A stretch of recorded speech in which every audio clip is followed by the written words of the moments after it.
Stay a while and listen.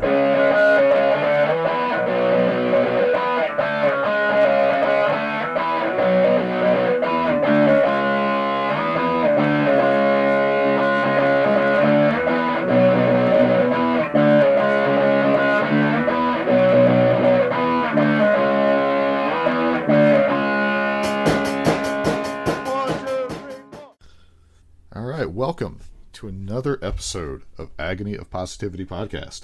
I am Ross. I am Saul. Who sounds very tired. Saul. Yep. You could start calling yourself Solomon Grundy and just talk about pants constantly. Yes. So how you been? Pretty good. Mostly uneventful week. Yeah. Went out. There's a job I'm looking at. Went out and kind of did like a ride-along thing with that. Yeah. One of the people gave me and the other guy some ice cream. It was very nice. Well, there you go. Yeah. It's surprising. But they're like, oh, you guys, it's hot out. You want some ice cream? All right. Yeah. I'll tell you more about that. I forgot to tell you about that, but I'll tell you more about that later. It was funny. Okay. Let me see. So there was that. The thing I was looking at is a little more strenuous than sitting at a desk at home. Yeah. Kicked my butt. Sure. So, I mean, you're pretty familiar with it, I would assume. But man, a year and a half of being sick, hurt, and just not doing anything, and then doing anything that's like physical for 8 hours. That is a crappy world. Well, especially if you're doing like carpet cleaning and like hauling those hoses up and down steps and just hauling the hoses inside the house and yeah. And then if you have to haul them for a 3x3 square. Yep. But let's see. So that was basically it for me. Trying to think if I did anything at all. Like, really, the only stuff I did will come up under like games or TV or wrestling stuff. Like, it was mostly a quiet week. Now, I didn't mention this last week, but the week before, or at least I don't think I did it on the show, we had gunshots outside of my house that never even made it into any kind of news at all. And now we have like constant fireworks, so it's in the back of my mind, like, is that someone shooting or is that a firework? Sure, yeah. Especially be careful where you buy your houses, people. Especially if you live out in the country in the country, or you be cruising out there and you hear like fireworks at night, and you're thinking, is this gunfire or is this? See, the thing is, so when I delivered pizza, we went out to like the country, so to say, with some of our runs, and one, like, driving back into town was always cool during 4th of July because it felt like a race car game or something, because you'd have like fireworks everywhere. But in the country, like, people in the country having a gun, I'm much less worried about than people in the city having a gun. Like, if that makes any sense. Like, people who have like acres and acres, they might have something set up, they might be trying to shoot a deer, something like that. Someone in the city, I assume they have a handgun. And there's an altercation causing the shooting and not just general screwing around. So, especially when it's in front of my house at 3 a.m. Sure. But so yesterday, for my little adventure of the week, I think I sent you a picture of this. So this is guy overburdened vehicle.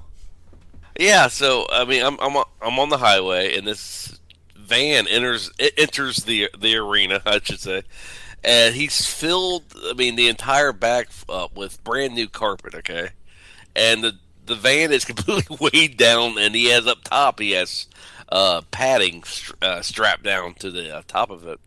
And as he's driving on the highway, man, because the doors are wide open because he has so many rugs or like carpet in there. Yeah. As he's driving, he hits bumps, and as the car does the bump, the carpet that's in the back skids on the highway. So as he's driving, it's just skidding the carpet down the highway, and I'm thinking, Yeah, so you're gonna was have. that piece?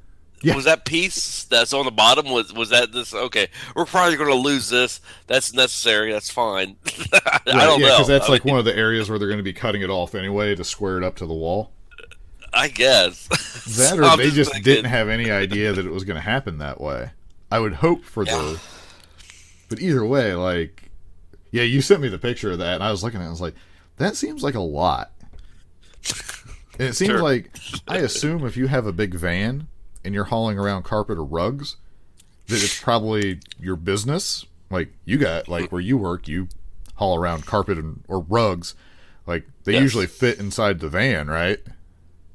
Yeah, I mean, if it doesn't fit inside the van, we won't take it Okay. because you can't Because you don't want it dragging on the highway, either Exactly, burning yeah. it up or because I assume if that was like something synthetic, it might actually cause it to melt from the friction.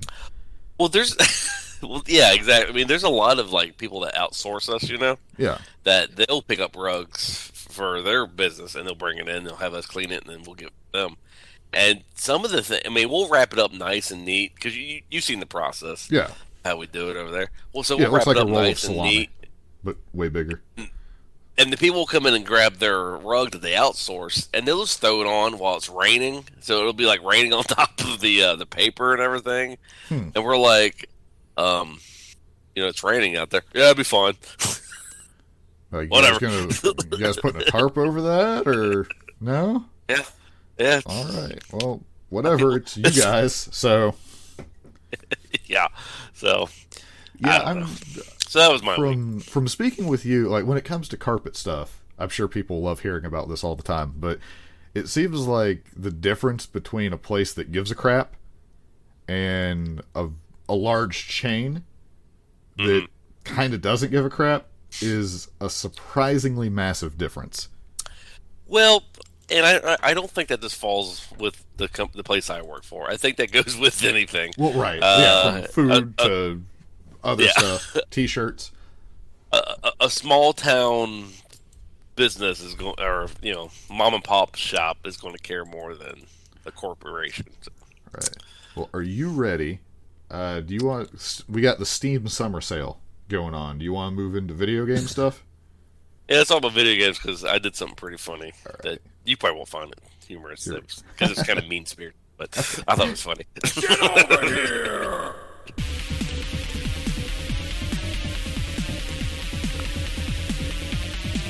Time's up. Let's do this. All right. So I have on the screen here, depending on what goes on with the YouTube version, you might have the browser view of what I'm looking at, or it might just be our logo if YouTube's difficult, like it has been the past couple weeks. I picked up Ark for $9.99, since that is in the same vein as Conan, and Conan just doesn't want me to play right now. is really what it's doing. It's protecting me from myself, I suppose. Because every time I try, things disappear, like dumb stuff happens. But so I'm interested though. Let's get to what you were talking about. You did something mean-spirited. Yeah, so I was playing World of Warcraft the beginning of the week. Now, is this retail or classic? This is retail. Okay. So I was playing, and I didn't really want to do any of the current content. And I Right. just wanted to do some of the leveling, just kind of mess around. Yeah. So like And a I new came up character with then? A new character, yeah. So I came up with this idea. I was like, well, you know what? I'm going to get those what are they called? Those orcs. The Magar. The allied. Yeah. I believe it's Magar Orc. It's the ones that have Magar, the yeah. sweet heritage armor. Yes. So since I've already locked that armor, I was like, well, it's going to be even cooler to level one of those guys because I can have the armor, Right. So I get on the character, and for whatever reason, I come into the thing. I was like, you know what? What I'm going to do is I'm going to level this character because when Shadowlands comes out, it's going to be a hard nerf to where everyone can level in one expansion, I guess, Right. So Or I was buff. like, Nerf or it's hard to say. Like, I haven't followed the alpha yeah. so far, but so what did you make this orc? Like what class? A hunter. So Okay. I just made him a hunter because I like the way the orcs shoot their bows. That's the other thing. So You know, anyway, yeah, I have a I'm going to make my normal hunter comment, but I'll let you finish. I'm sorry. Go ahead. Okay. No. So yes, I made this character, and I was like, you know what? What I'm going to do is before I can go on to the next expansion, or like maybe when Shadowlands comes out, because I don't fully expect me leveling this guy all the way up. Right. I was like, I'm going to just make sure before I can go to Shadowlands or whatever that I have to level my professions all the way up to the max level of Classic. Okay. Okay. So I get fishing, and I get cooking, and I get leather working and something like that. Okay, I'm like, so this is going to be my thing. I'm going to skin all the way up to 300. I'm going to do tailoring or leather working all the way up to 300, and we'll do fishing and cooking because I did it in Classic. I was like, so if I did it in Classic, it's going to be a lot easier to do it in retail, you know. Right.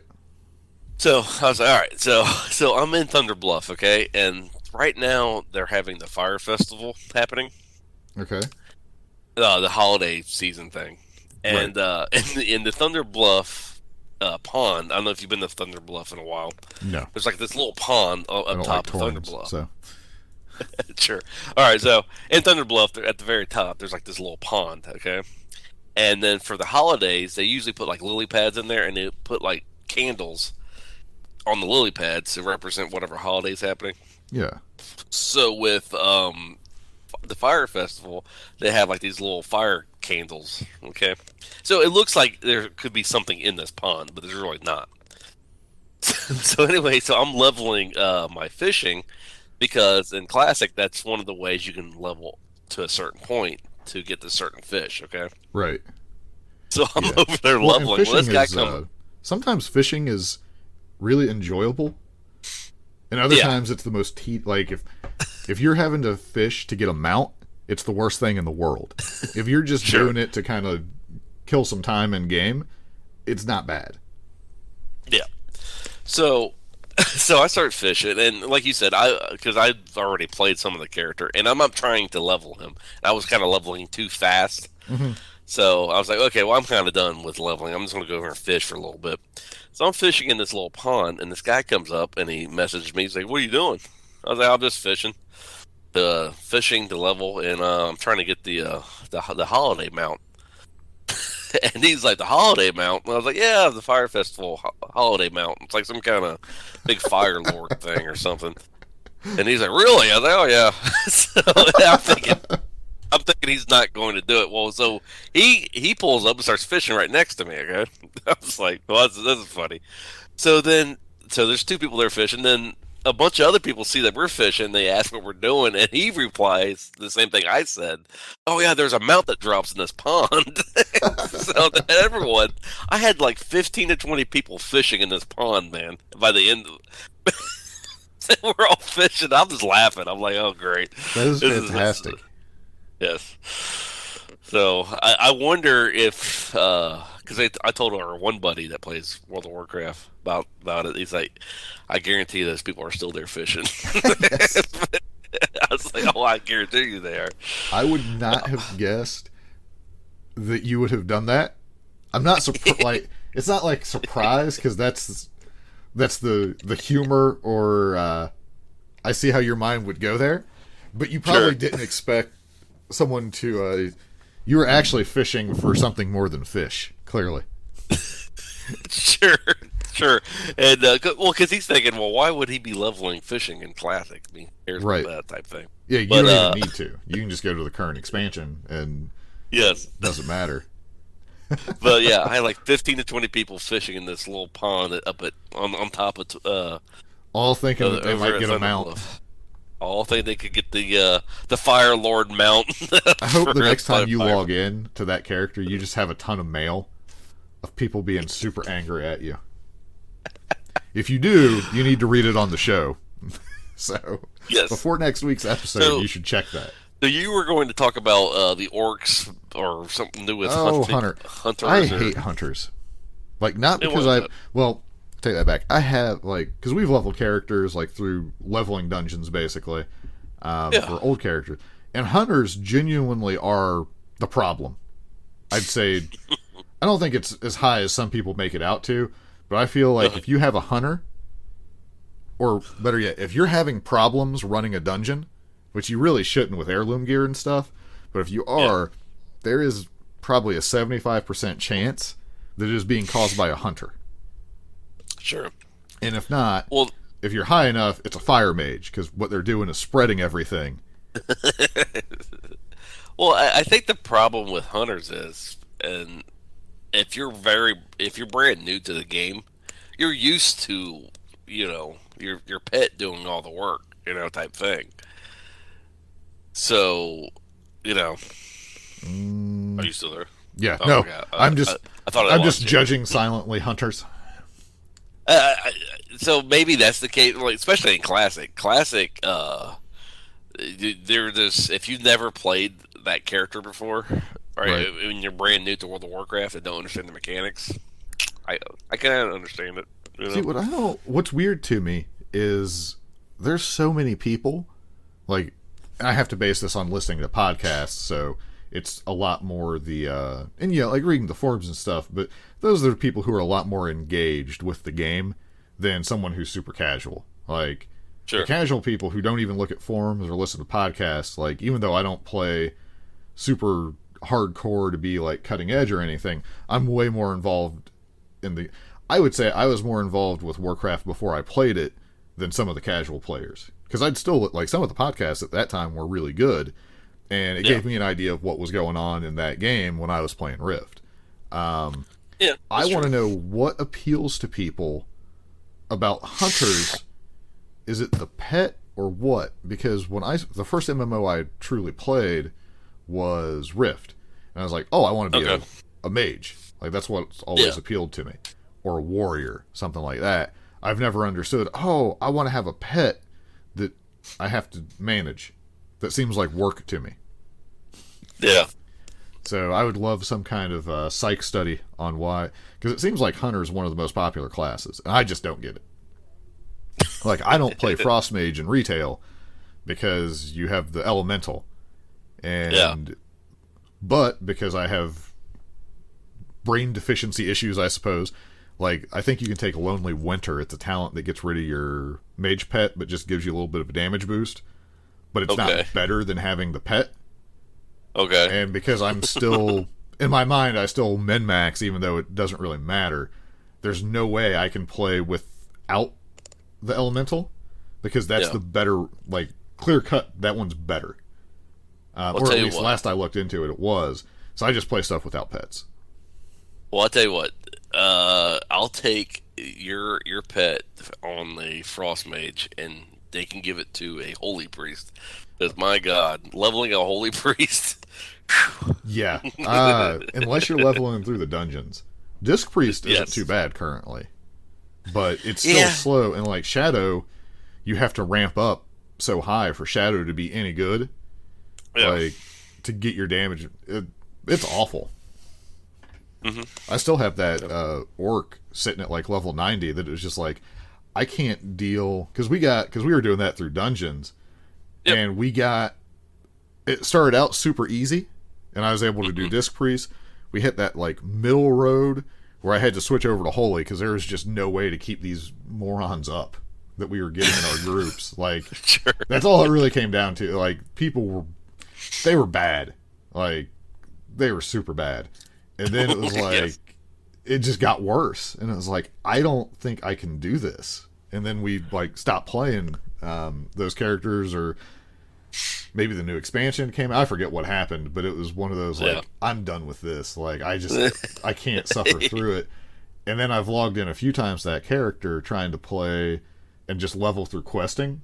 It's like, this thing's not fun. Like, it's not fun to play currently. Like, I don't find Priest fun. From a questing perspective. Playing video games with you lately, it's kind of hard. It was a lot easier to play with you when we worked the same shift. We worked 3 days and we were off 4 days. It seemed like you had more time on your hands. Yeah. Well, what's funny is I thought I would have more time in the evening. I didn't know that where I was going would suck the life out of me and make me wish for death on a regular basis. So, sure. And I mean, just been sick nonstop. So it sucks. Sure. Because, like, there'll be days where, even when I feel like, and I felt pretty good for the last few weeks, but I'll sit there and be like, oh, I kind of want to play a game. And I'm like, I just can't bring myself to do it. So I'll play a couple rounds of Battlegrounds and something like that. But then the other thing is, like, I'll try, like, as much as Conan drives me crazy, I will try to play Conan, and that game has sabotaged me probably 5 times where I have random level 20 characters that have just been wiped. Not that, like, 20 is super far into it, but it takes a little bit of time to get to 20. Sure. Because you gotta, like, build some stuff to get that way. And I'll log out for, like, 3 or 4 days, and then everything I built's gone, or my character just doesn't exist, or that server doesn't exist, or it won't let me log on to the server. Yeah. Because I'll have it sometimes where it gives me, like, even though the server is not supposed to have a ping limit, it'll enforce a ping limit on it. And I'll be like, oh, you can't have a ping higher than 100. And I'm at, like, 89. Yeah. Like, what? I don't understand. So, some of it's that. That's why I bought Ark, since it's not. I have that up on the screen here now for $9.99. I was having internet issues yesterday though, so I haven't gotten anywhere in it yet. Other than it's same concept, but I don't know. Like, just the dinosaurs is cool. I just wish it didn't have, like, machine guns. So on YouTube, I follow these guys called Neebs Gaming. Yeah, and they play a bunch of games, and they basically what they do is they have a storyline, and every week they release an episode of them doing whatever. Like, maybe one week they'll be aiming a dinosaur, next week kind of like build a machine gun or whatever. And but from do what they, I've like, seen role in play it out? and and they role play it out like it's actually happening to them. And I don't know. I've seen Ark game style and how they play it, and I'm just like, this looks worse than Conan Exiles. Right. You know? Yeah, I think that's why I never. Right. I've looked at it at Ark a couple times, but for $9.99, I'm willing to burn $10 to give it a shot. And what's the more intriguing thing is to me is because Ark has multiple maps that you can pick from. Although doing a Google search trying to find the difference in the maps, I couldn't find anything for the year 2020 actually talking about it. So I don't know if anything I looked at, I was like, you know what, I'm just going to pick a map. I think I picked just the island, which is the traditional one, and just see what I can do. And then I was immediately on my first, so I've only put like 48 minutes, and most of that was me trying to figure out why the game wasn't working. But I was immediately killed by like a level 65 raptor. And then I respawned, and I was killed by 4 level 25 little raptors. Yeah. And then I eventually got to a spawn area that I was encaged somehow. Okay. And then that one, at least the cage was big enough for me to run around and pick up stuff to make some clothes and stuff. So I'll eventually get back to that one. But the internet, like, it was up and down, like, nonstop. To where, like, I tried to hit something and the latency was so high, it would just never read it sometimes. Gotcha. And then all of a sudden I'd pick up, like, 47 rocks. So, it's hard to say, but I'll give a trip report on Ark, because I'll probably put a little bit of time into it to see what I think. But, yeah, the Conan setting is what brings me back to that, to even fight through the frustrations of Conan. It's solely that setting is what I like. And you were saying that it looks like there might be sorcery coming finally, which is the magic use in that game. Yes. Yep. Hopefully it won't be the worst thing ever. But it'll probably be every time you cast a spell, you just delete a piece of gear. Like, well, the reagents, this in-game stuff that you need. Yeah. I don't know.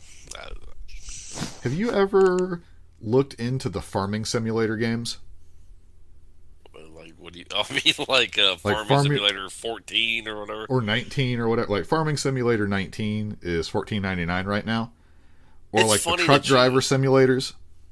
It's funny that you say this because actually a couple days ago, I don't know how in the world my YouTube algorithm onto this, but it was this guy, and this dude, his setup. You could tell he's spending some money on what he did, but he has like a whole sim.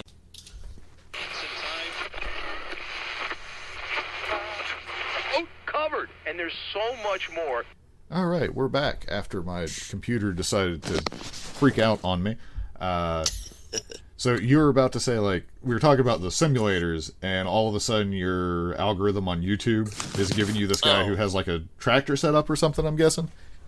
Yeah, this dude has like a complete setup to like, I don't know, his setup has to cost about as much as a actual like tractor. I mean, because he has like 4 screens and like an actual like joystick, and I mean, it looks neat, but I mean, he'll go into like details on what crops to plant on the back 40 and stuff. Yeah, so like he's that. living the farm life. Yeah, I'm just like, because I've seen the people who do like the flight simulator, but they're a lot of times people who want to be a pilot, sure, or something like that. So it's like, okay, that kind of makes sense to me. But so this Yeah, I'm guy just just thinking- wants to be a farmer. I'm just like, dude, you might as well just be a farmer. Just go buy yourself a farm somewhere. Maybe that's what he's training for. Maybe. And then he's going to show up and they're going to be like, City Slicker, what do you know about farming? And it'll turn out that he knows a lot about farming, as long as the simulator games are accurate. Yes. Like, it's not purposely giving you a little bit of misinformation. I've been farming since Farming Simulator 3. Whereas, if you use like Conan Exiles for the simulator, you'd find like a weird rock and you'd start throwing oil on it and trying to light it on fire. Yes. Like, I'm trying to get the casing off. You're like, that's not how. What? Why would you even think that? Or an arc where you see a tree and you start punching it. Yeah. Yes, or Minecraft.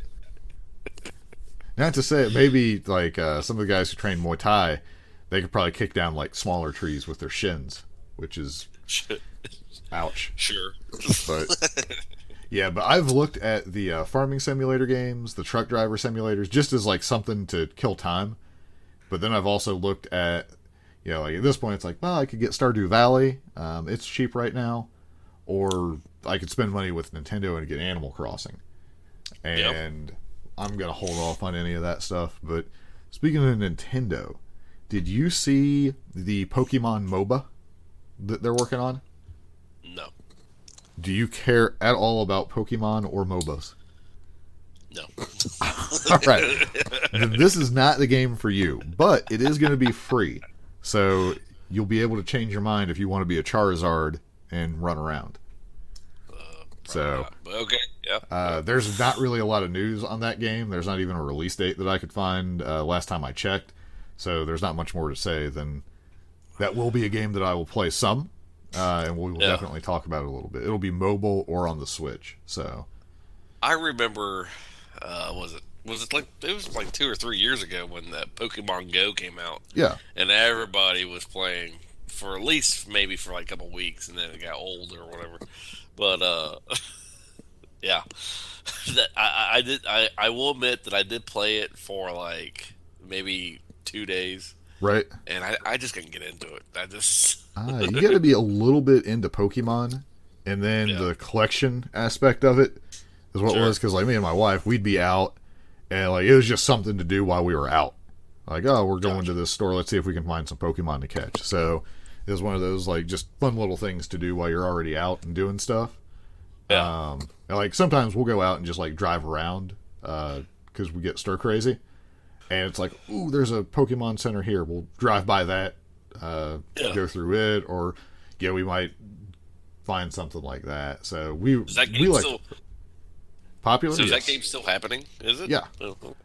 Yeah, no, people are still doing stuff. Like I quit after 6 months, and then my wife, she played it up until recent. I think she might still play it from time to time, but Gotcha. yeah, it was always kind of an enjoyable thing. So Sure.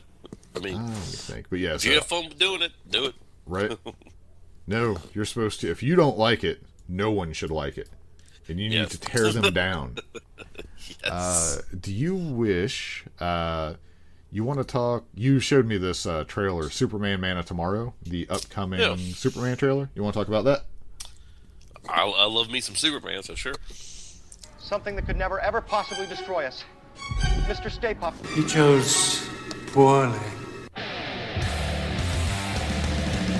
You have chosen wisely. I disagree that we have chosen wisely as we are looking at Superman stuff. But so this is Superman Man of Tomorrow.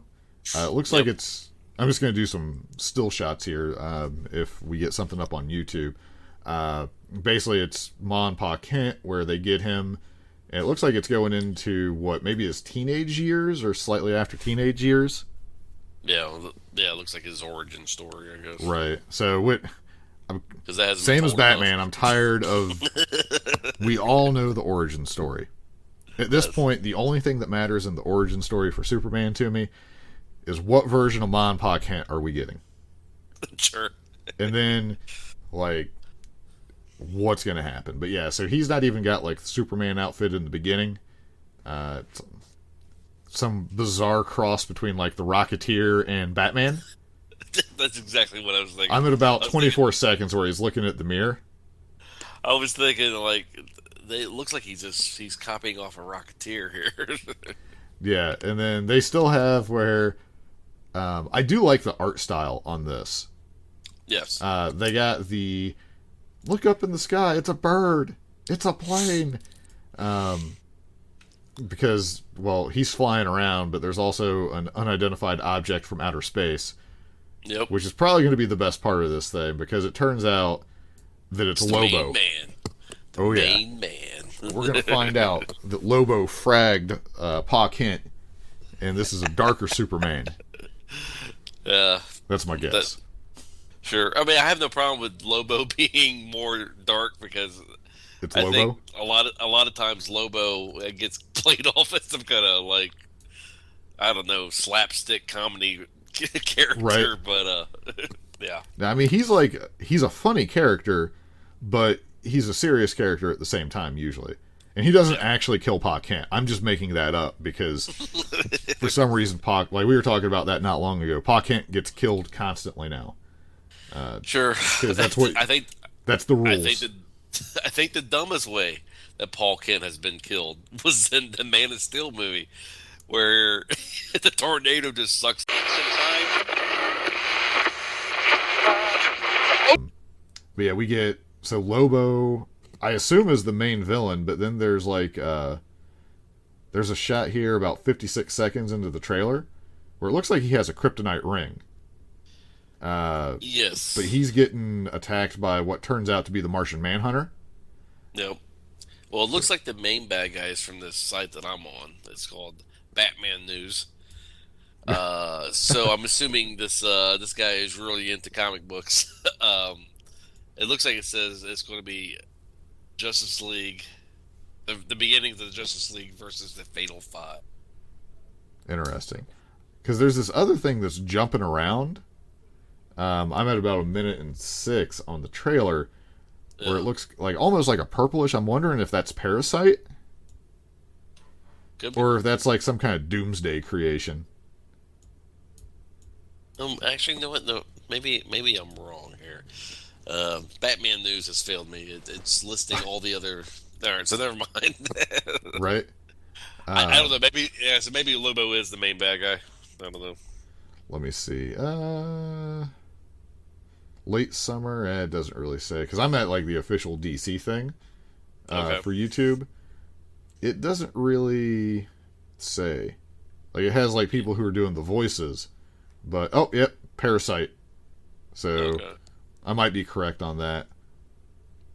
Let's see if they list who else. I mean, your news is not as good as my Batman news here, but okay. I'm just on the official DC YouTube page. Jonathan Kent, Martha Kent, Ron Troop, April Stewart. There's Mrs. Ross, Perry White. They got one of the people from the Firewatch game in there. Yeah. So it looks like Parasite is. I mean, I'm just kind of skimming it. Parasite and Lobo. Parasite should be interesting though. If he's not very experienced with fighting stuff, he's going to have a bad time, I would say. Sure. And then towards the end, it shows Lex Luthor. where Superman explains that the S stands for being a Superman because he is better than the rest of the human race. Yes. So the super emphasizes what he, that man is nothing, but he is way better than them.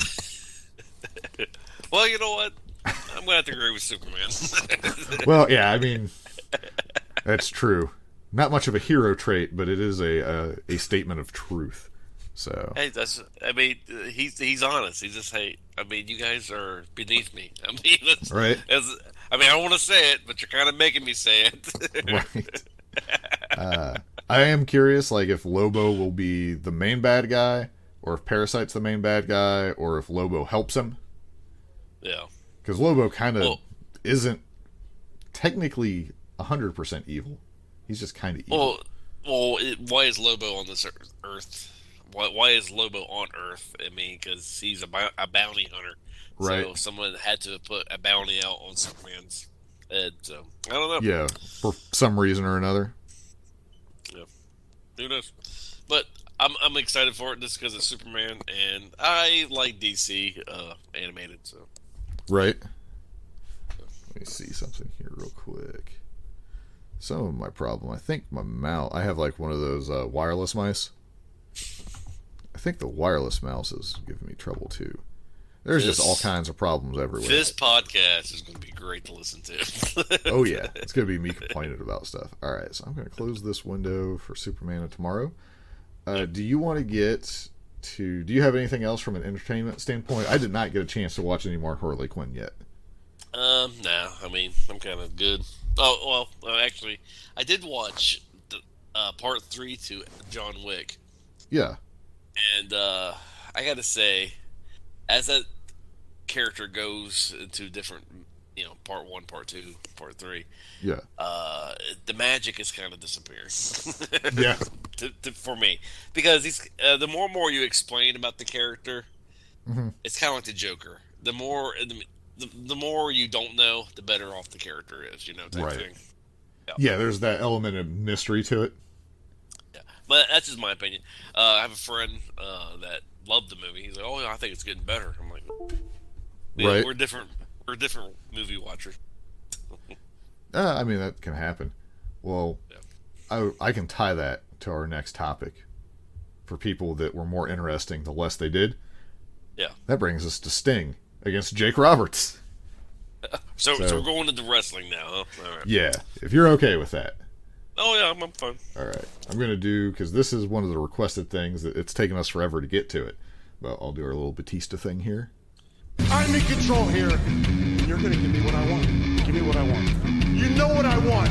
I've been asking for it, and you're gonna give me what I want. All right, so we had. Do you remember who requested the Sting versus Jake Roberts? I have no idea. Okay. Well, sorry that we don't wrote the name on it. It's taken us a long time to get to it. I wish it had taken us longer to get to it. Now that we're there. So, 1 second here. It just got super dark outside. And I did not have a light on, so I could not see anything. I took some notes while I was watching this match. Yeah. Holy moly. Do you want to just point out, like, whether you think this match is good or bad in the beginning and just get that out of the way? Yeah, the match is not good. That is polite. Yeah. This match, I assume that we were requested to watch this to punish us. Is what I think. Because when I heard Sting versus Jake Roberts, and then I saw from something we were watching or something I was watching, where Jake Roberts shows up in DDT's Sting, it's like, oh, this is going to be good. And then someone wanted us to watch basically this feud. Well, I was like, Sting and Jake Roberts, Hawaiian flat top Sting? Oh, this is going to be awesome. Sure. This is not awesome. This is not awesome at all. This is awful. Well, I have in my notes, it was this arm lock, attempt to climb the pole, arm lock, attempt to climb the pole, arm lock. I mean, They did nothing. Yeah. And I'm just like, okay. So I have, let's see here.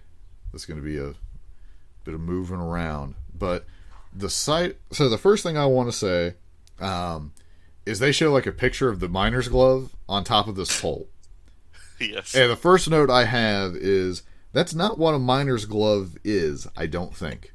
And then I actually took some time after this match was over to look up a coal miner's glove. And that is absolutely not a coal miner's glove at all. Like, they could have had brass knucks on a pole match and it would have been fine. So, the site I'm on is a site called tapemashinesareRolling.wordpress.com, and then it goes to Sting versus Jake Roberts. So, this guy, I'm going to censor the word a little. I think I can say it. I don't think it's that bad. Spin the wheel, make the deal. And this guy's comment is, these dumbasses didn't gimmick the wheel, so the main event of Halloween Havoc is an unsanctioned coal miner's glove match with a steel-lined glove sitting on top of a pole in a corner. Really? So that was not planned? That was pretty much whatever it landed on? That is what this guy thinks. And looking at the other match choices, I kind of think that is the case. There is... Let me see here. I want to find out. Spin the wheel. Yeah, like, they had Texas Deathmatch was on the wheel. Yeah. That's I like last man standing matches, but there's not a ton of good Texas death matches where it's, you got to get a pinfall and then you get the 10 count after that. So I would have preferred to see that. The wheel that they spun also had Prince of Darkness match. I couldn't find out what a Prince of Darkness match is. But after I'd watched the match, I actually watched the promos leading up to it. But yeah, they just spin the wheel. And the reason if I understood it correctly, I gotta figure I was pretty disappointed at this point. It sounds like they made it a lights out match because one of the things was the competitor's choice, and they didn't know. Basically, like, Jake and Sting both had written something down, but they didn't know what those would be. So WCW, to protect itself from any liability due to the unknown possibilities, made them sign a hold harmless, so that's why it's unsanctioned in a lights out style as well. The two promos, so we went with what we had on the network. And there's basically a promo where Jake Roberts talks. There's the one where they do the contract signing itself. And then there's one that has J.J. Watts explaining the history of the Lights Out match. Mm-hmm. Bill Watts talking about the Lights Out match might have been the best part of this entire feud. Sure. Like, explaining why it came to be and how it existed. Yeah. Let's see. So, the match itself, and we're going to go through it, but I just want to get some stuff out of the way. 1/4 star rating from the Meltzer meter. Sure. This thing could have been on the Tokyo Dome, and I still don't think it gets a whole star. Like, at all. I will say this. Say this. Sting's outfit looked really cool. I like that. Now, I have one of my notes is flat top without a rat tail is one of the best Stings, I would say. I also liked where he was still doing the colorful face paint, but his hair had grown out some and was darker. Yeah, I thought that was a good look too. So we got a good Sting. I also have a note that he was very tan. Apparently, that whole Starcade thing when he fought Hogan, that's why that match ended so screwy, is because he didn't have a tan. And I mean, apparently he wasn't working out or anything else, so they were worried about that. Let's see. There is also an interview, and you found something where basically the company kind of lost interest in this feud to explain why it just sucked. Oh yeah, well it was an interview they did with Jake the Snake, and he just said that Bill Watts and Sting just lost interest in the feud, and He said he didn't, and Jake the Snake said he didn't enjoy it. It just seemed like no one's really, their heart was into it. So Right. Well, and I found something. seeing the match looks like that. Yeah. Well, Jake doesn't look in the best of shape. Yeah. I mean, like, he was never, like, for the most part, he was never super in shape, but he just looks a little bit off for some reason. I don't know what it is. Might have been the tights. Just didn't look right. But I found, like, a 2016 interview with him, Jake, that is, where his comment on Sting was, again, I'm just pulling, like, the quote from the interview. I couldn't find the actual interview to see it, but so this is Jake Roberts talking about Sting. He was very lackadaisical, didn't want to ramp it up. I didn't enjoy it. Bottom line, I didn't enjoy it. It's one thing to go out there and tip your hat and go at it and try to have a great night. But when you go out there and you know the guy across from you just doesn't have his heart in it, it's a shame. So that was something that he said on. Now, obviously, he could have been, saying different things himself than reality and just trying to make him, cover for himself.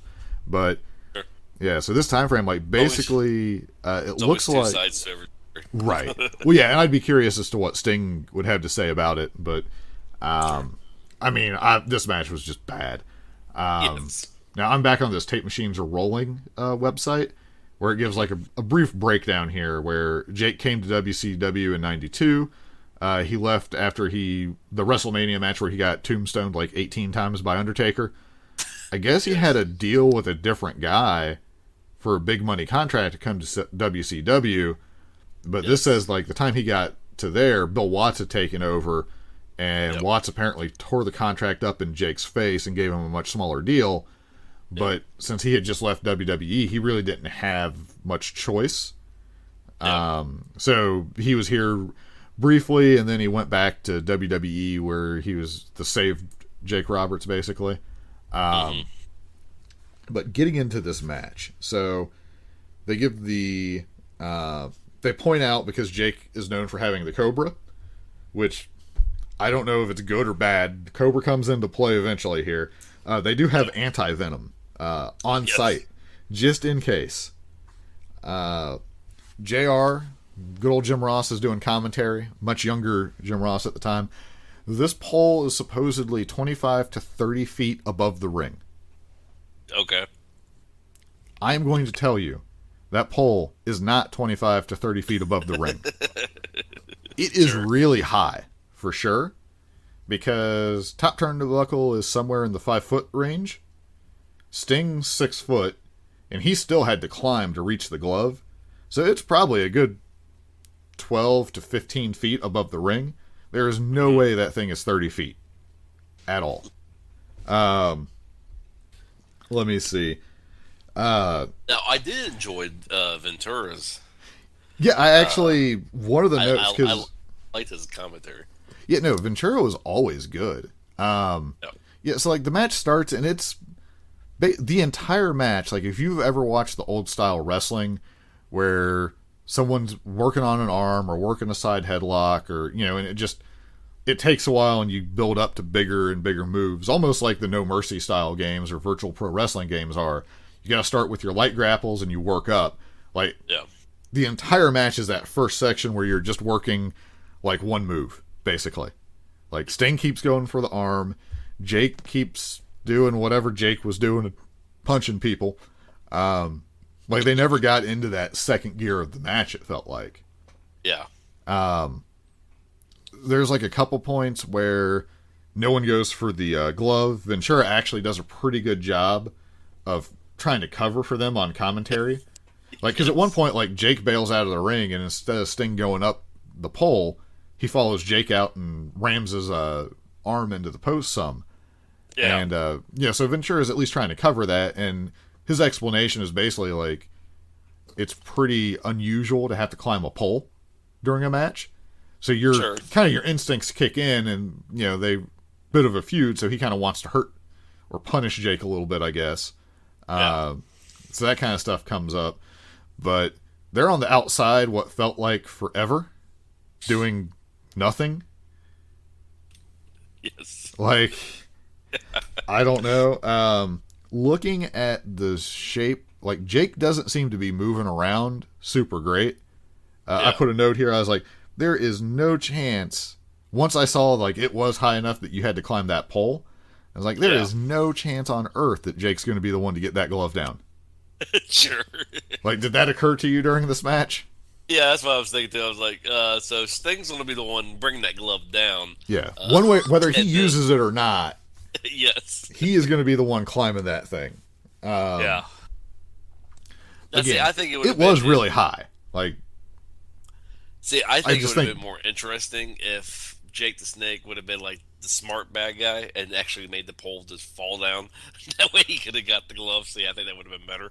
right? Like, somehow he like takes it out or does something to it. Yeah, I think that would have been better storytelling. But You know what would have been better as well? what? Not having a coal miner's glove on a pole match. Like any other match probably would have been better. Yeah, I'm thinking the Lumberjacks would have been better, because at least then the Lumberjacks would have been, taken away from crappiness of this match. Well, it seems like they could have just had a straight up match. Like, you can't. There is so much disappointment that these two. That this is the match that they had. If I bought Halloween Havoc for this match, I would have been mad. Yes. So would your parents.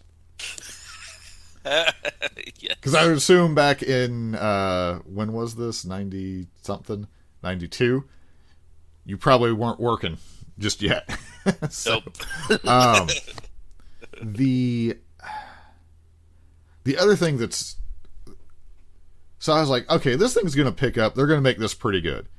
And then I was thinking, I was like, it's real weird that the WWE Network only has one match for these two. Sure. Because I was like, this definitely isn't like an end of feud match. There's no way these two guys only had this one match. Like, this seems like a big money match for pay-per-view.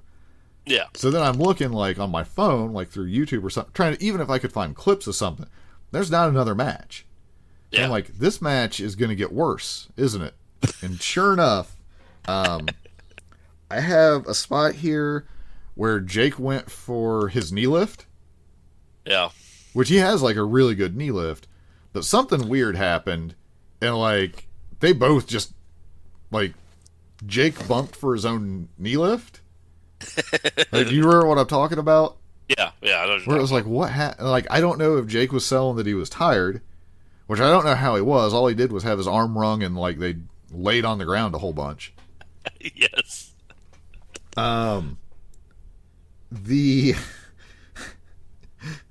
The end of this does entertain me, but so we're like, as we're going, Jake hits Sting with the DDT, Yeah.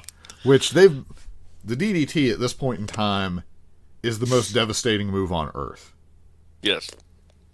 Like, for today's audience, I'm trying to think. The DDT was like if you took a Canadian destroyer Yes. off a ladder Yeah. onto an exploding thumbtack bed, stood up and then got super kicked, and then hit with the one wing angel. Yes. Now, all that you can kick out of, so really the DDT was like the one wing angel. Yes. So, like, that's how the Look at it. The Looking at DDT you, was at this AEW. time. Looking at you. yes. And so he nails Sting with the DDT, and my little note here is like, Sting selling the DDT like it's 2020. Because he's up and like running on the apron in no time. Yes. And it wasn't like, now had Jake laid there for like 4 or 5 minutes, Yeah. but there wasn't a lot of downtime between move. And my assumption is they knew this match was awful, and they were just trying to get to the end part. Jake was like, I gotta hurry up and get bit on the face. Let's just get to it, man. Yes. I do wonder, because Lance Archer is managed by Jake, why does Lance Archer not do the short arm clothesline? I have not seen him do one of those. Because that'd be a good move for him to pick up. Yeah. Just a thought. well, I just now had that, actually. That's yeah. I have thoughts about Jake the Snake and Lance Archer there, but yes, Right. To finish this up, the Snake. Jesus. So Cactus brings out the snake, right? Yes. So, I'll basically, I'll let you carry on, but like, so Jake has the bag with the snake.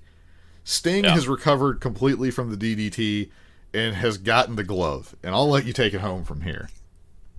Yeah, so like, it doesn't Sting like hit Jake with the glove while Jake's holding the snake in his hand or something like that? Yeah, so Jake has his back to Sting to hide the Cobra, but he hasn't been able to get the Cobra out of the bag.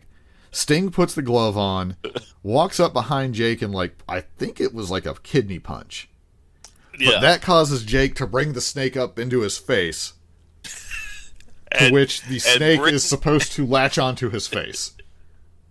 And Jake literally puts the snake up in his face a bunch of times because the snake is not cooperating. Right. Bite him. Yes. Yeah, he's basically just holding the snake against his cheek, like you would like a puppy dog. In my notes, it says Jake really wants the snake to bite him. Yes.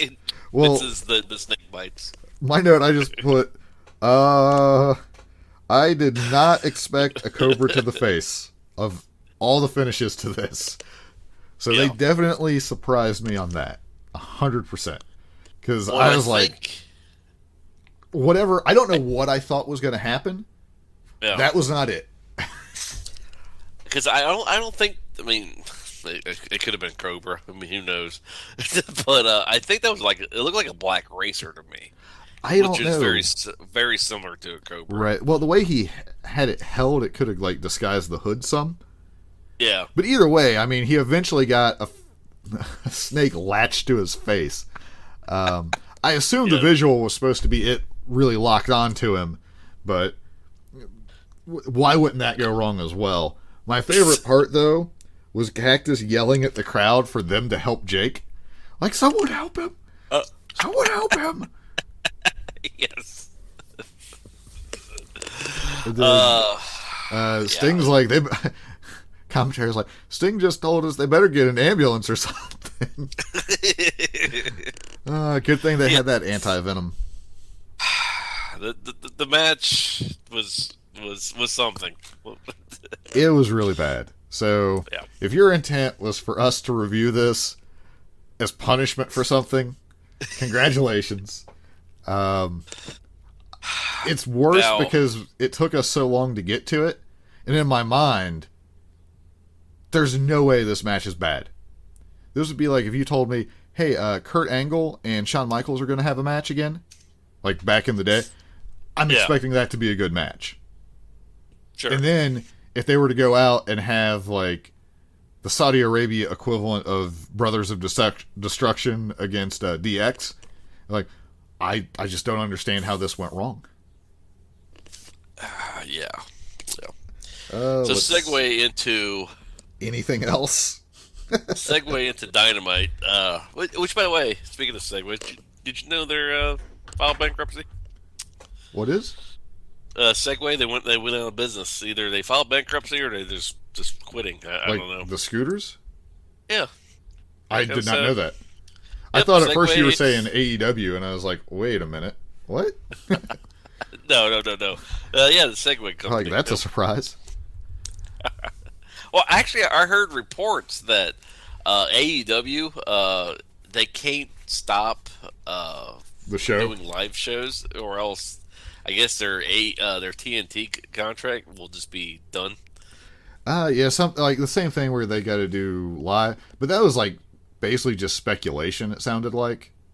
Sure. Because I saw I think that was Alvarez or something, but that just I'm so skeptical of any of the news because they're just constantly reaching for stuff.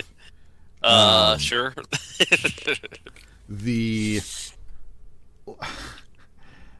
So yeah, for that, like, I'm just not sure. I mean, I could see that though because, like, it is its own separate little business.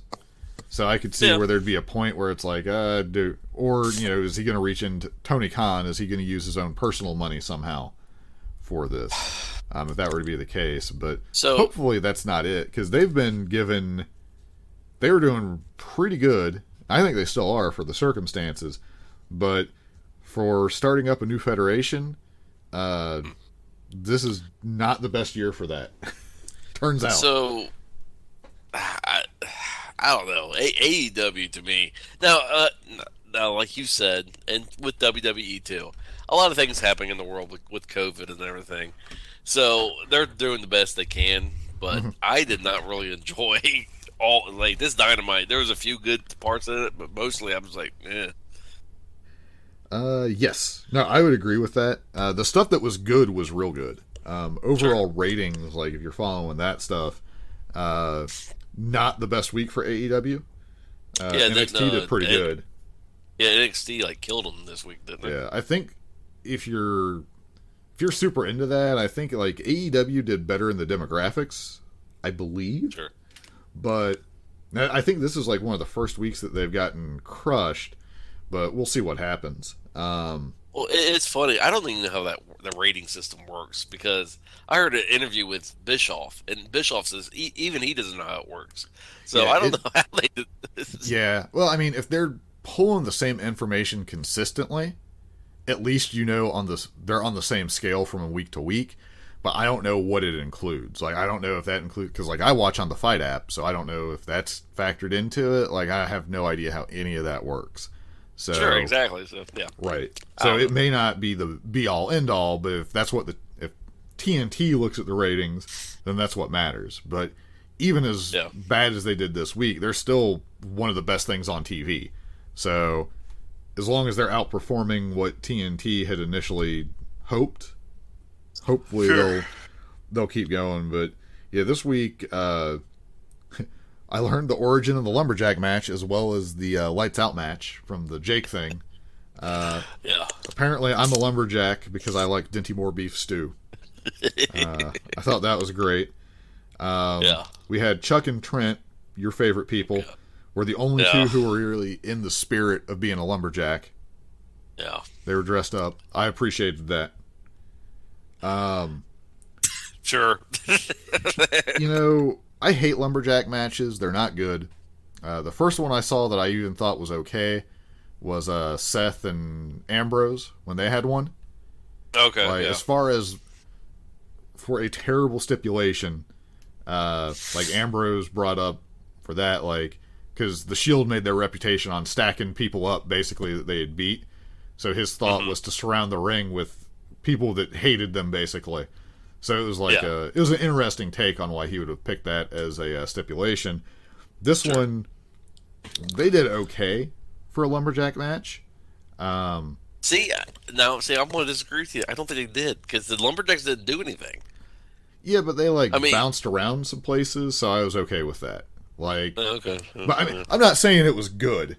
Don't confuse that they did good for a lumberjack match with it being good. Like, there's a few things that the lumberjacks did that I liked. I enjoy the how far can we throw Marco stunt segments of the show that we've had lately. The overall match, though, just a slop fest, it felt like, in a lot of places. Yeah. So, and I don't know. One of the things I did write down here is Luchasaurus. I understand how athletic he is, but it seems like it's a. I'm going to sound like one of those old timers, I suppose, from what we hear. Like, it just seems like he does too much. Sure. So, like, when he does something impressive, it's not impressive, if that makes any sense. Yeah. Because, like, he does the standing moonsault, he did the shooting star off the stage, and I just kind of sat there, like, unimpressed. Now, Wardlow, he jumps up and hits the Hurricane Rana, or I think they called it a Tierras on this, but, I mean, basically, just all of a sudden, he's jumping up and hitting Hurricane Rana on Luchasaurus. I was like, oh my god. Like, that was crazy, because I didn't know he could do that. So in my notes here, I could have swore one of the lumberjacks was Matt Riddle, because there's a guy out there who looked exactly like Matt Fake Riddle. Jungle Boy? Is that who you're talking about when you say fake Jungle Boy? He's got like the slightly curly hair. Looks like Jungle Boy. Yeah. Yeah, that's fake Jungle Boy. Yeah. You Yeah, that was from that the Sammy's vlog on it. And then someone was calling him Jungle Man. I think MJF was making fun of him on Twitter as well. Yeah, I mean, whatever for this match. I'm much more interested in the tag team for MJF and Wardlow against Luchasaurus and Jungle Boy. Like, I think that'll probably be a little bit better. I'm assuming you're going to have... It feels like MJF and Jungle Boy would be directing traffic in that almost. But you'll actually have, like, a better mix. But, yeah, just something was off between these two. Well, the only thing I put for this match was Wardlow likes to use his tongue a lot. He must have watched a lot of Goldberg. That or he's been hanging... Maybe he's hanging out with Luther. Yeah, that was a terrible character. I've yet to listen. He's on Jericho's podcast from this week. I want to listen to it because there's got to be a reason that he's around. I'm assuming he's backstage or something. I think the reason why he's around is because he's friends with Jericho, and I think the Jericho is solid. Right. Well, I mean, but maybe he has like knowledge behind the scenes, so he contributes something. I hope that they're just not sending him out there to point at his forehead and stick his tongue out weird. But so we got more Britt Baker in her the Pope Mobile at this point. Yeah. Yep. So she's done better from getting injured in wrestling than anyone else, I think. Sure. Because like the nose thing got her some attention where it was like, oh, she's pretty tough. All right, she worked through that. And now this, like, she's getting to do more character stuff. And it's probably one of the highlights of this episode, I would say. The problem with this character is this character that she's playing does well with audiences. Yes. Without an audience, it's not as effective. You know what I'm saying? Right. Fortunately, like, the way they got it set up, like, I'm still super entertained by it. But yeah, it needs a live crowd for sure. Because to get the best. That character does well when you can insult the crowd saying, "Oh, look, right, some hill jacks are here." You know what I'm saying? So yeah. Well, fortunately, they got like her sending the messages to Shivani, like that works good for the TV. So we'll see what they can do. We're gonna have Sheeta coming up against Red Velvet, which I think I've seen her in a match or two on like Dark or something. But basically, there's like a big altercation. Poor Ricky Starks, I think, got like an eye poked or something during this fight. Because Penelope and Sheeta kind of get into it. They got like Ricky Starks is there. Kip is out there. It looks like Ricky is like, I mean, he's like trying to hold Sheeta back, but you could tell he's more concerned with his eyeball. He's like back there rubbing it, or unless he's just really playing it up. I don't know. Yeah, I couldn't figure out if he was just like really selling it, but yeah, there was like a punch that went around and hit him instead. But from the looks of it, it just got him in the eyeball, like right on the cornea or something. Towards the end of it, Kip Saban's up. And he's like trying to hold Penelope back, but he's put his glasses back on and he's missing a lens. Like you say, he's the male bimbo for her. Yes. And it's pretty good, but get a pull apart. Sheeta runs in and just obliterates Red Velvet and then goes right back out. Yeah. So. Which I thought was pretty good. Yeah. So. Yeah, I mean, that'll probably be an okay match. Penelope's gotten a lot better, it seems like, over time. We'll see how this match goes, though. No, this press conference. Oh, Jesus. I thought it was stupid. I thought it was just dumb. Yeah, I have press conference. Expectations are low. This is the kind of segment that I don't particularly care for. No. Now, I do have a few positive notes. The red suit was awesome. After Cody gives his long-winded answer, I was like, could you imagine a real-life press conference with like pro wrestlers where they're just given time, like how long it would take? Because they'd be like, oh, I got camera time. I better maximize this. And they would never shut up. We found out that Cody and Little Ruth. Yes. I'm like, what? We have to name every title? Well, I know there's like the big gold for the old one and like big platinum. That's fine. This one, I don't know that it really needs a name. Little Ruth. I do wish, because he had like the red suit with the black tie. I feel like if he would have had a shirt with like a silver collar and like the silver cuffs to match the belt, it would have been a slight improvement. I have again that I do not like press conferences. My assumption is they wanted to give this match something, as opposed to just like an in-ring promo where he's talking. They just wanted to do something different with it. Which is different for the sake of different. So I don't know if Hager's wife wants to be a part of, like, actually be a wrestler or like a valet. Yeah. But it seems like, because her being into this thing didn't really make sense why she was. Yeah, like why she's involved. Much like when he wrestled Dustin. It didn't really make sense why she was involved there. Right, too, other than she's his wife. Yeah, exactly. So yeah, I don't know if... Yeah, I really don't understand it, but if she I have no problem with her being a valet if that's what she wants to do, but she needs to be with him all the time. Right, or explain why she's decided to show up on this one. Exactly. Right. Now, for the nice thing on the press conference, I do like that I haven't seen it done where one of the people doesn't show up until the end, and then they just cause a little bit of havoc and leave. So I liked that. That's fine that was a little bit different. But yeah, the press conference, or when you do the contract signing in the ring, I've seen that stuff enough that I just don't care. Sure. So, let's see here. But either way, like, I'm also not... I just can't get into Hager. He's a big dude that can throw people around, but I just... His character is better in AEW than it was in WWE. I will give him that. So. Right. I mean, he does some stuff that's like, oh, that's pretty interesting here and there, but in general, it's like there's no reason for me to care about the guy yet. Sure. Let me see here.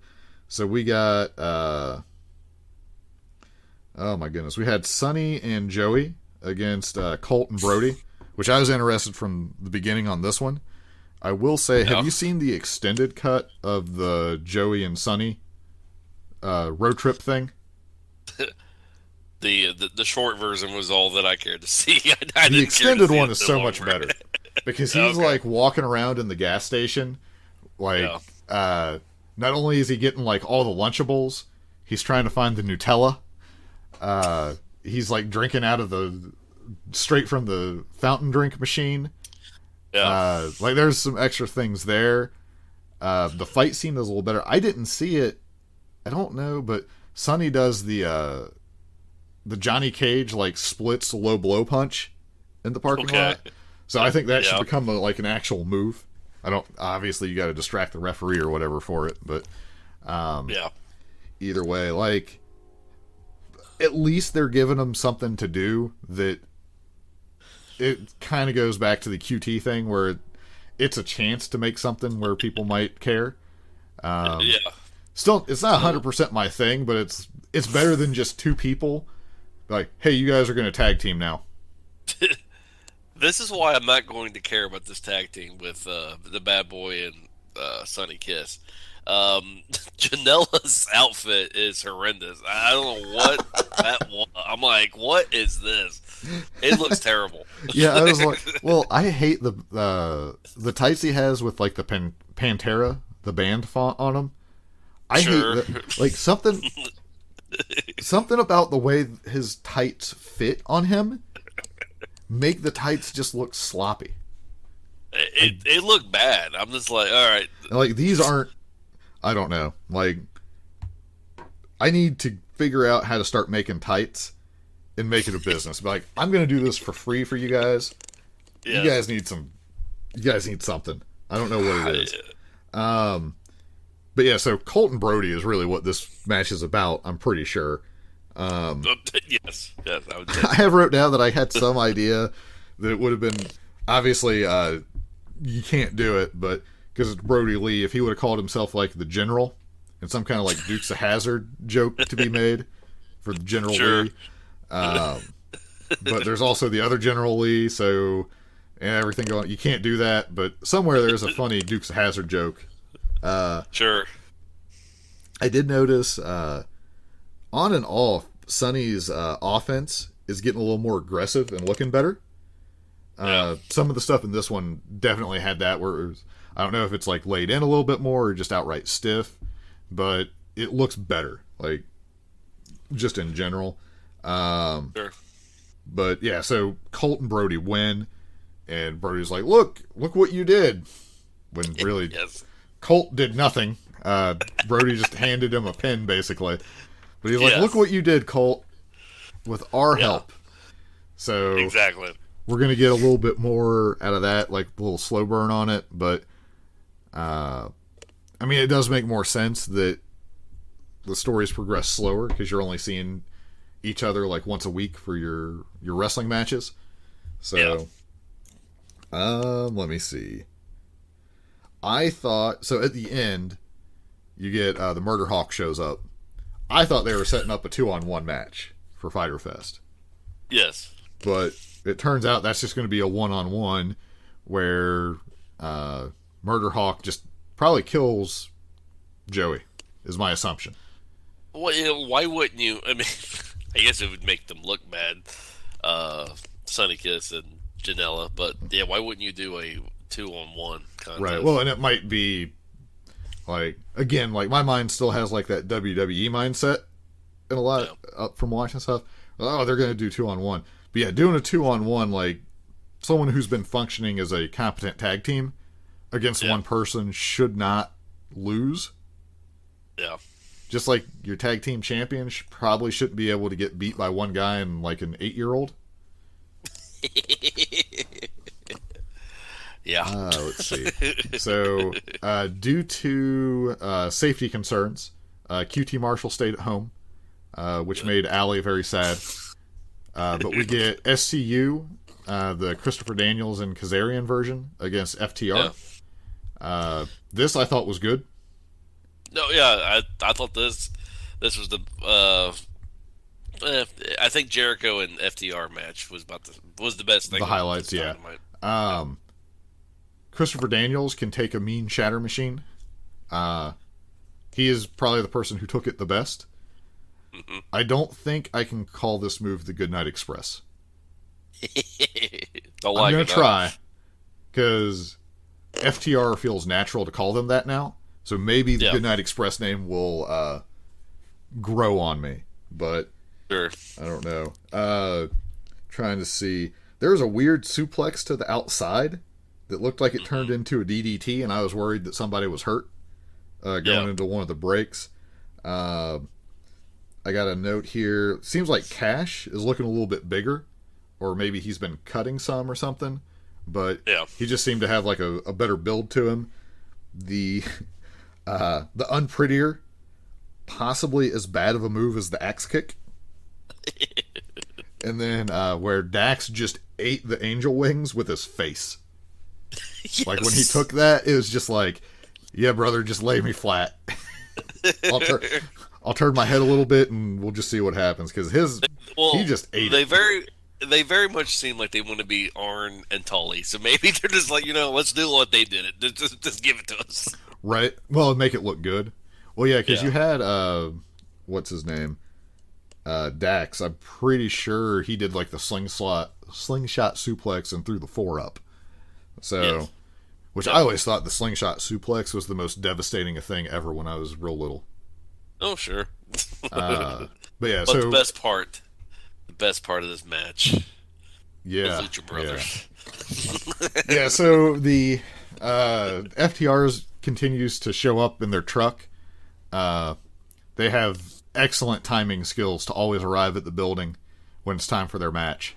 Amazing. As a person that shows up to work the very last moment,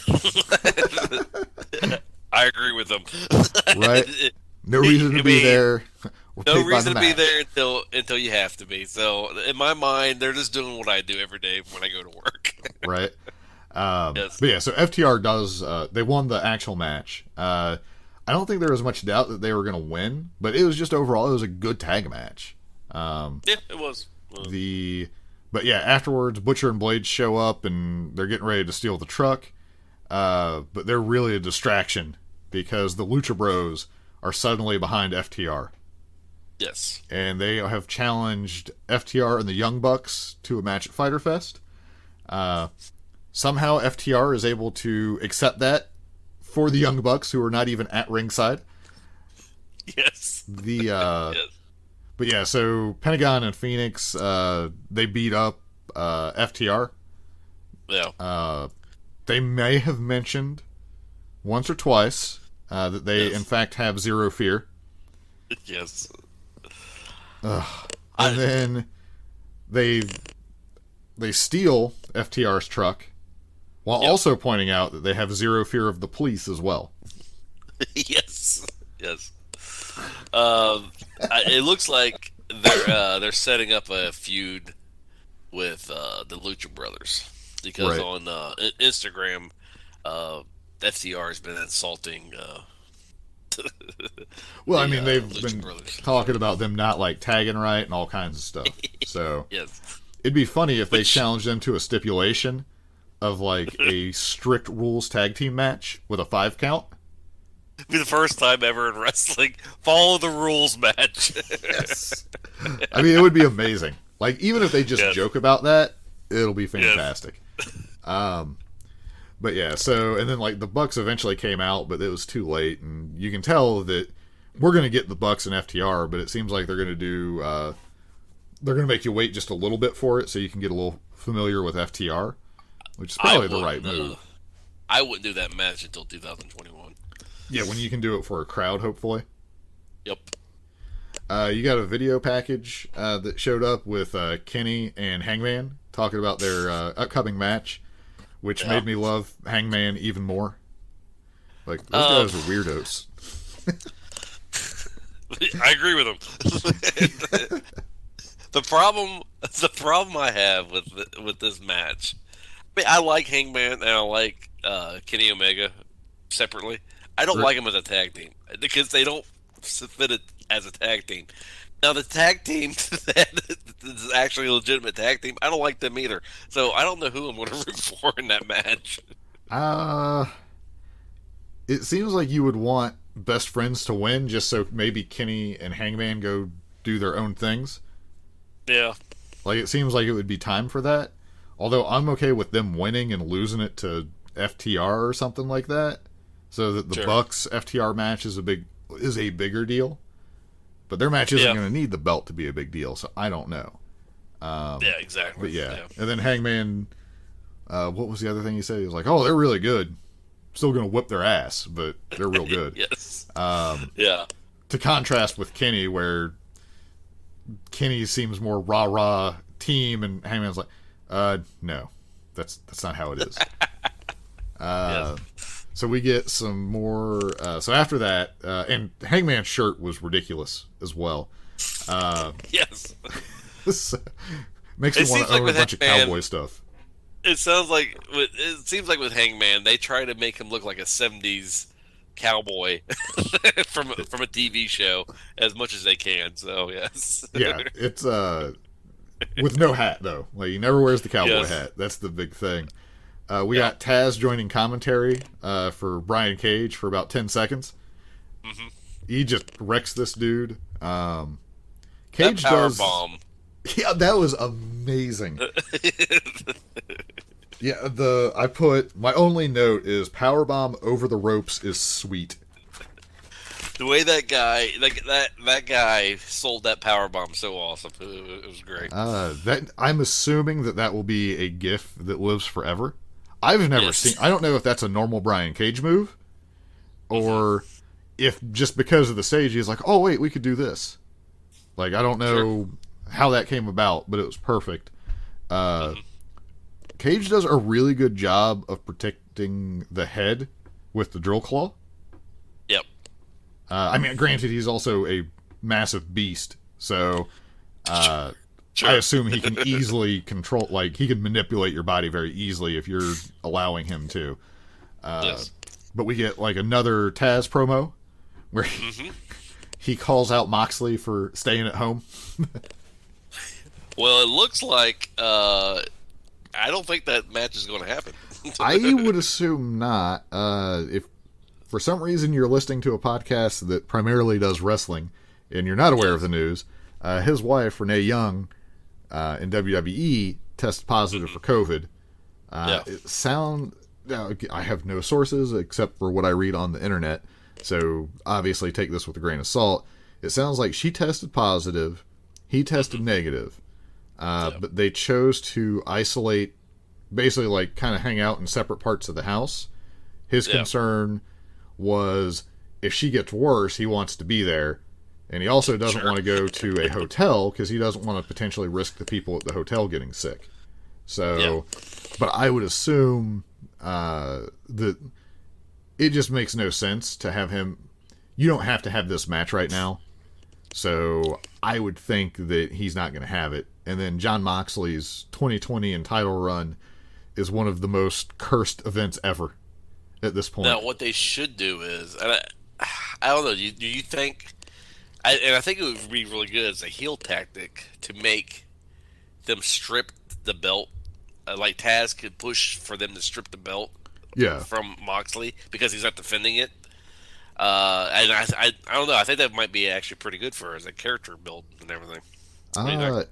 If they do it where they're pushing for... I'd like it to take like... Because I think they're going to be week 2 of it. So I would like to see next week... They're talking about it, and I don't know if you have the commentary to it. Like, I don't know how you handle it because Tony Khan is trying to not be an on-screen character.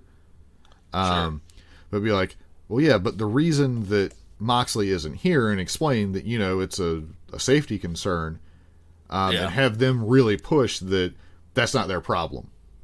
Sure, like to where it's like you explain from like a realistic logic of what's going on, that Moxley is making a smart decision if you're looking at people's health. But from their side, they're calling him a coward, and they're pretending that he's making an excuse. And then, and they just really play up the whole villain side of it. Like, so make it like a 2-week thing. That's not my problem. Right. Yeah, be like, the reality is he's not there, and then you have whether he's like interim, like maybe they settle on interim champion, but I don't know, because then if you have Mox come back and you do have Cage run with the belt, you kind of can't have him be an interim champion and then lose it. It seems like that would be worse for him than just losing the match outright. So I don't know. Like, I just don't know what you do there. Unless the plan was to have him win the belt for real, in which case you end up with a better situation because Mox comes back and then he still beats him. Exactly. Yeah. So, I think it would actually make Moxley's run more interesting. Right, and then he has to.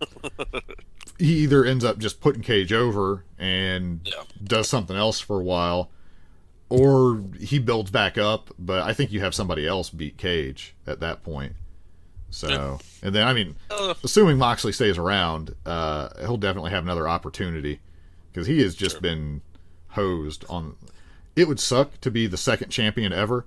They'd be like, yeah, but you're also going to get like one live crowd appearance, and then the world is just going to fall to crap. Now, if you have a time machine or a crystal ball or whatever thing, and you knew that the COVID was going to happen, would you have let Moxley beat Jericho, or would you let Jericho just get the belt? I think you let Jericho keep the belt. Yes. Now, because you could have Jericho done... does not need... Because I seen on the internet where they were talking about the inner circle, how they were saying who needs who more, and Jericho does not need the inner circle to do anything. So, yeah, I just think that even if it was just Jericho doing promos at his house... yeah, he could have kept it going. Well, or if he would have won the belt, or, you know, maybe they did... if you know what's coming, you do Moxley wins still to pay that whole thing off, but then Jericho gets like a rematch somehow cheap, and they just totally screw him out of it, and then you basically have it where Moxley just can't get back to Jericho because of everything going on. Like, Jericho's being real difficult about everything, where he's cut the promos at home and stuff. But yeah, going into it, of the choices, one way or the other, Jericho having the belt during this time might have been a better thing. Yep. But I don't think anyone could have predicted that things would be this bad, as far as like trying to have a live crowd, for sure. Yeah. Let's see. Yeah, you got the backstage part. We already talked about that. Brody Lee and Colt, where they're going to have the match with SCU. Should be interesting. I got to assume that either Colt's going to turn on Brody Lee more, or Colt's going to full on embrace the Dark Order at this point, I would think, yeah? I would assume Colt joins the Dark Order, because why would you go down this route? Right, if not. Unless it's just to make when someone else joins them that, like, you don't know for a fact. Like, that's the only thing.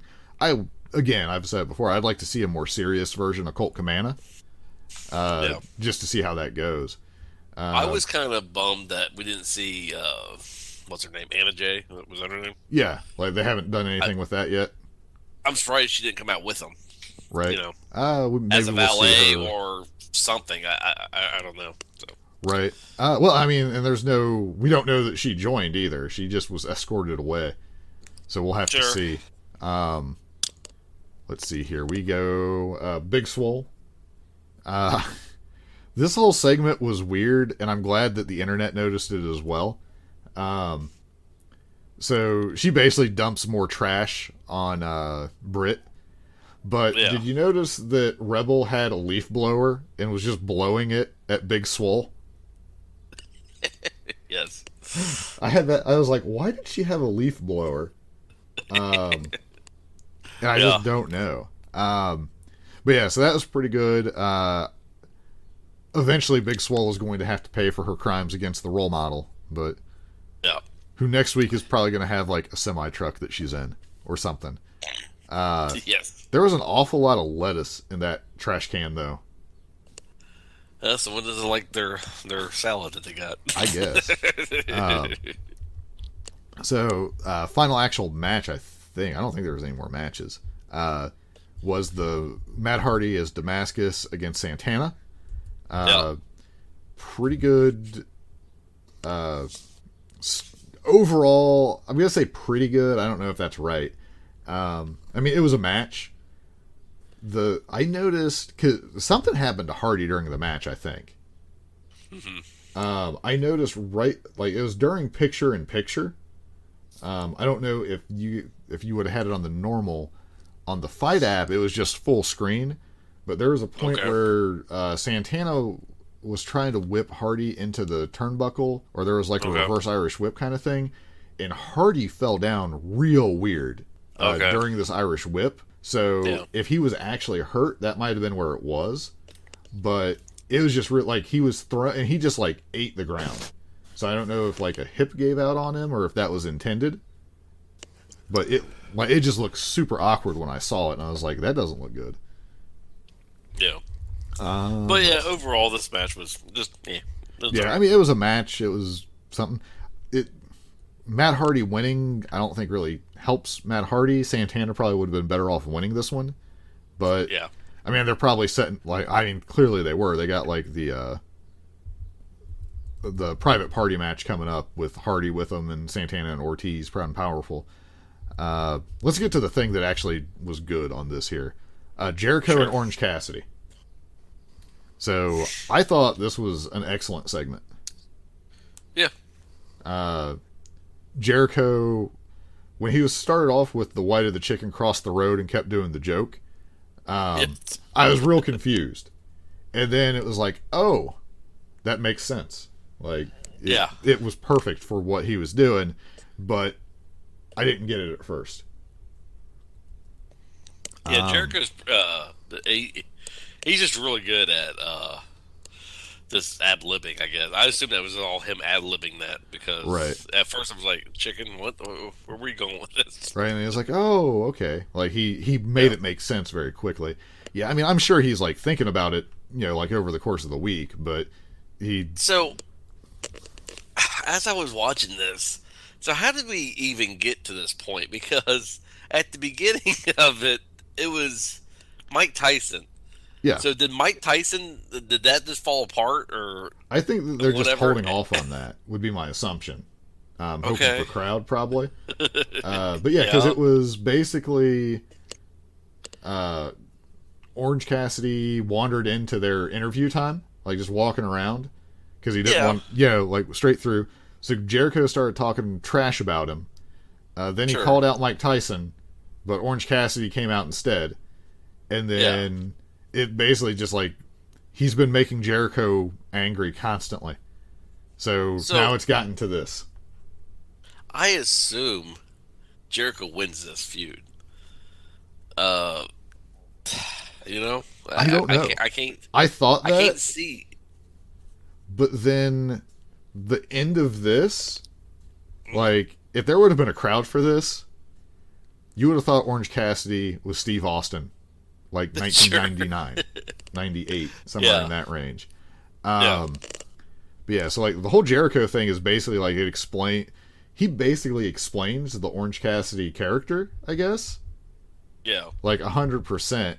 And then Orange Cassidy does Orange Cassidy stuff.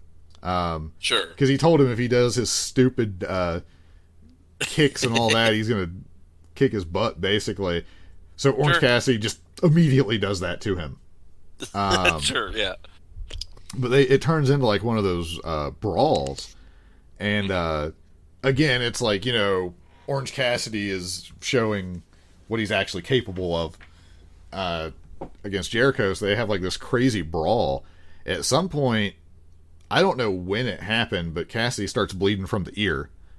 So I don't know if he got caught on like the big crazy camera arm, if that caught his ear somehow, or if he bladed his ear for some reason, or if it was a blood thing on his ear. Like, I don't know what happened, but he was bleeding from the ear. It looked like it was an accident because the way he grabbed his ear and everything, it's kind of like, oh wow. Yeah, it's like, oh, did I just lose my ear? Yeah, like exactly. Yeah. But yeah, the closing is like Jericho's like on this thing and he gets a Superman punch from Orange Cassidy through a table, and then Orange Cassidy is standing there with like blood kind of like on his shoulder splattered all over from the ear. And that's how it kind of leaves it. So they're still, I think they're on night 2 of Fyter Fest. So we'll have to see. But yeah, I mean, it was a good segment. I'm definitely looking forward to the match to see how they handle it. Yep. You can also get your new Orange Cassidy shirt, which is a white shirt with a picture of him wearing his shirt with blood on the shoulder. I was hoping they would just take the normal version of the shirt and just put the red splots on the shoulder. Gotcha. Like, that's what I was hoping for. But him wearing a shirt of the shirt is fine, too. I'm not going to buy it because it's a white t-shirt, and I can't wear white t-shirts without... Basically, I put a white t-shirt on, somehow I end up with a bag of Doritos in my hand, and my shirt gets an orange stain. So, it's like a summoning spell. So Sure. But yeah, so that's going to set up Fyter Fest, looks like. And you know what? Since you brought that up, I've noticed that here lately, I'll get like a brand new t-shirt, fresh out of dryer, and I'll eat something. And it's something that normally does not splatter. And I'll look down and I'll have like food splatter on my brand new shirt. And is there anything else in this life that's more defeating to you than having a brand new shirt that's clean and you're like, oh? I'm very particular before I go out. Like, if I'm going out for the day, I will put a shirt on, but I have like my wear around the house shirts just to avoid that potential. Also, we have our dogs have enough fur that it drives me crazy to have hair on my shirt. Sure. So I have like I'm sitting in the house shirt, but then it's like, oh, I might be going out. I'll put this shirt on when I leave, just to avoid that. Gotcha. But never a white shirt, because all of a sudden my car will be filled with Doritos.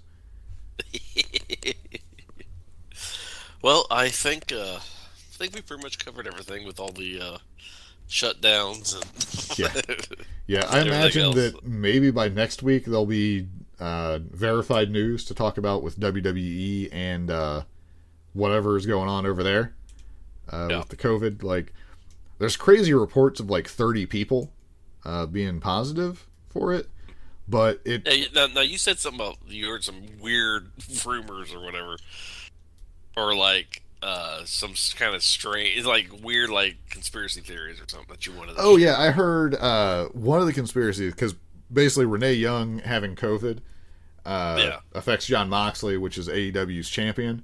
Sure.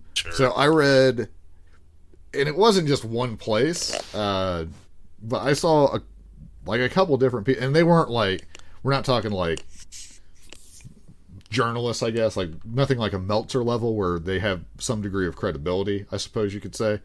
But just people who are like, Some would argue that Meltzer has that, but right. yes. Well, that's why I'm saying that to some people, and like kind of, because I mean he's definitely wrong about stuff, but Sure. it's one of the more reliable sources.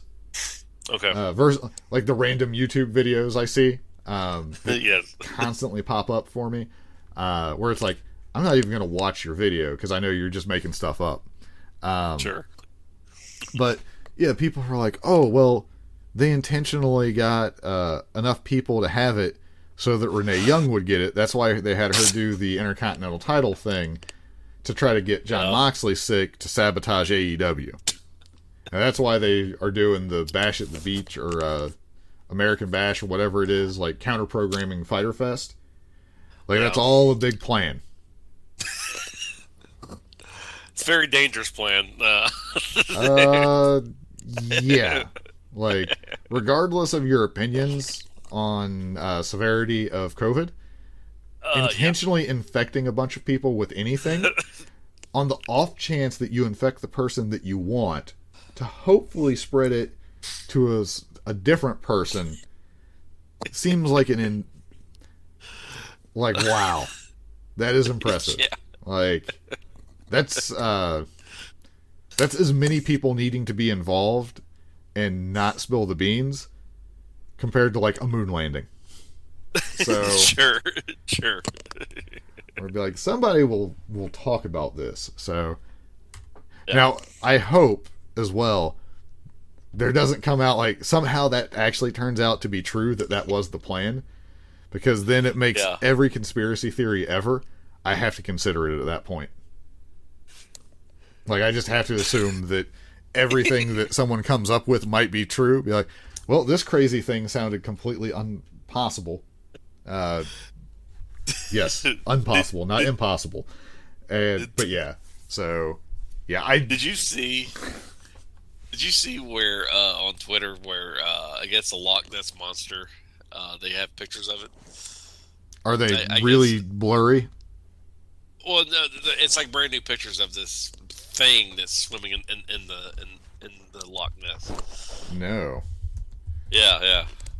And this one guy wrote, he's like, well, any other year I would find this not real, but 2020, sure.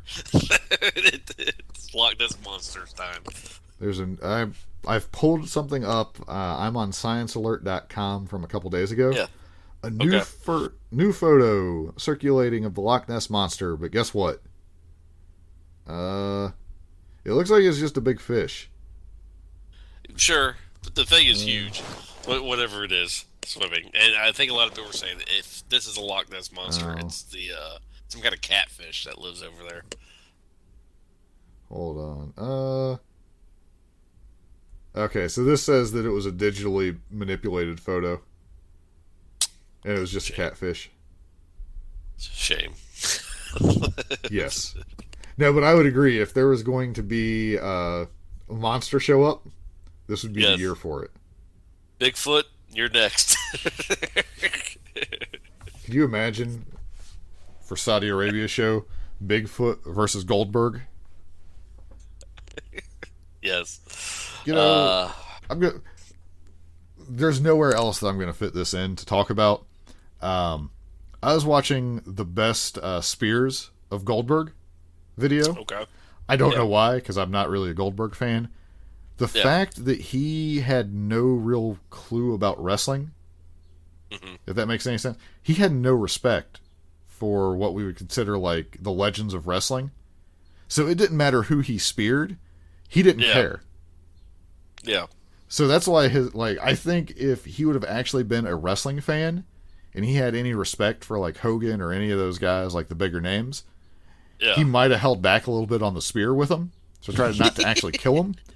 And it probably would have like hurt him, actually. Yeah. Like, I've never heard anyone with that take on it, but watching it, it was like, he just didn't care who it was. You were just eating it. Sure. And I think that might have been part, because, I mean, his spears look good because they were real. Yeah, sure. But I just thought it was funny, but like, he doesn't care who he's spearing. He's going to kill him. Like, dude. Yeah, Goldberg, I don't know. Yeah, I was never into the Goldberg thing. I mean, I appreciate that he didn't kill somebody, but it's not from lack of trying on the spear. And I'm really surprised now.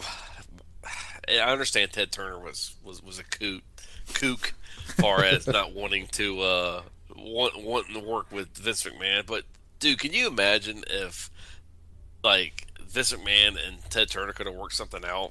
The pay-per-views buyouts they would have had back then. If like you had DX versus the NWO or whatever, you know. You could have had, considering what they were doing individually, you could have had some crazy matches. Oh, yeah.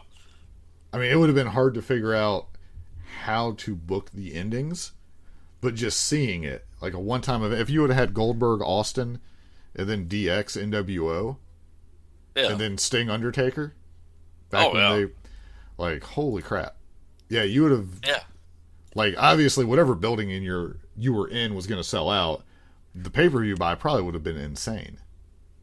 Oh, and it would have been like in wrestling history. Yeah. Yeah, they could have just made it work one time. Too bad, like, you couldn't, like, go back and, like, a time traveler, go talk to Vince McMahon, like, hey, you're going to buy WCW at the end. So, whatever Ted Turner agrees to, just agree to it, because you're going to own it anyway. Well, but what if that changes it, though? That's true, yeah, that's true. Yeah. Like, you would have got the WWE, be like, wait a minute, the NWO is way cooler than DX. Sure, yeah. You just ruin everything. I think it was a missed opportunity. Could very well be. Well, I'm going to hit stop now. So, everybody, have a good week. Have a good week. Sorry for if you've made it this far. I'm sorry for the technical difficulties.